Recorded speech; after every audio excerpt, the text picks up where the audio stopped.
Price the lord. దేవుని పరిశుద్ధ నామానికి స్తుతి కలుగును గాక. దైవ వాక్కు అనే డైలీ కార్యక్రమానికి ప్రేమతో మిమ్మల్ని ఆహ్వానిస్తూ ఉన్నాం. ఎలా ఉన్నారు? ఆయురారోగ్యాలతో సంతోషంగా ఉన్నారా? దేవుని కృప నిరంతరము మీకు తోడే కాపాడును గాక. ఆమేన్. ఈరోజు వాక్యం నిమిత్తం కొలస్సీలకు రాసిన పత్రిక 3వ అధ్యాయం 16వ వచనాన్ని మనం చదివితే ఈ విధంగా ఉంది.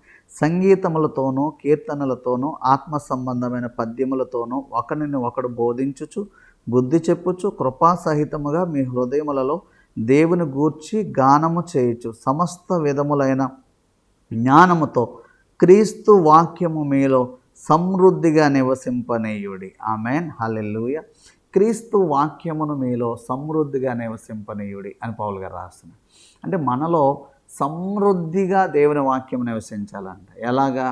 మనం పాటలు పాడతాం, సంగీతాలతో, ఆత్మ సంబంధమైన పద్యాలతో, గీతములతో బోధించుచు కృపాసహితమైన దేవుని యొక్క హృదయములలో దేవుని యొక్క వాక్యమును గూర్చి గానము చేయొచ్చు.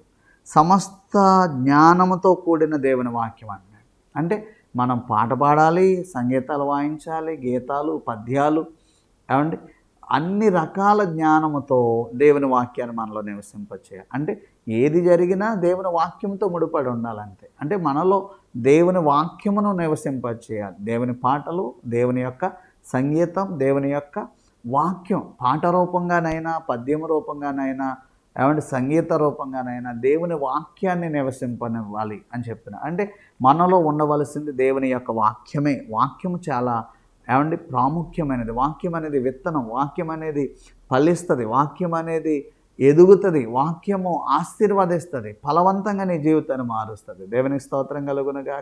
వాక్యంలో ఉంది కదా, మంచి నేలను విత్తబడిన వారెవరనగా ఈ నా మాటను విని వాటి చొప్పున చేయుచు.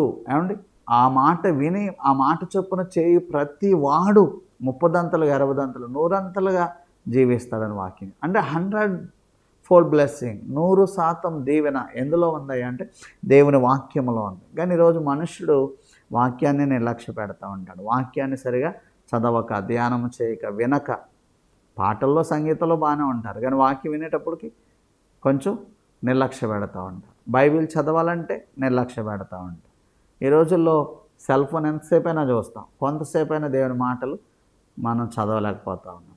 కానీ వాక్యం చెప్తుంది దేవుని యొక్క వాక్యాన్ని మనలో నివసింపనివ్వాలట. దేవుని వాక్యాన్ని నివసింపనివ్వాలి పాట రూపంగా. అంటే దినమంతా మీరు పాడుతూ సంగీతములతో, నాట్యములతో, గానములతో, పద్యములతో దేవుని యొక్క వాక్యాన్ని ధ్యానం చేస్తూ ఉండండి.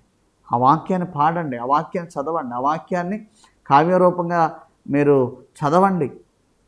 ఏ విధంగా చేతైన హృదయంలో వాక్యాన్ని భద్రపరచనివ్వండి. దావీదు అంటాడు కదా, నీ వాక్యమే నన్ను బ్రతికించి ఉన్నది, నీ వాక్యమే నాకు బాధలో నెమ్మది కలిగించింది, నీ వాక్యమే నా త్రోవకు వెలుగై ఉన్నది.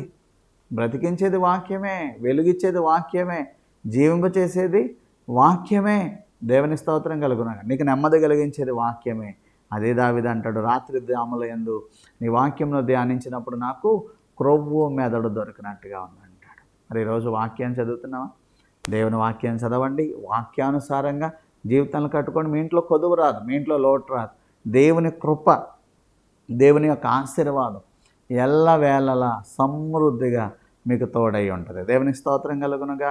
సో ప్రతిరోజు ఈ వాక్యాలు వింటూ అనేకులకు షేర్ చేస్తూ దేవుని వాక్యాన్ని 10 మంది వినేటట్లుగా కూడా చేయండి.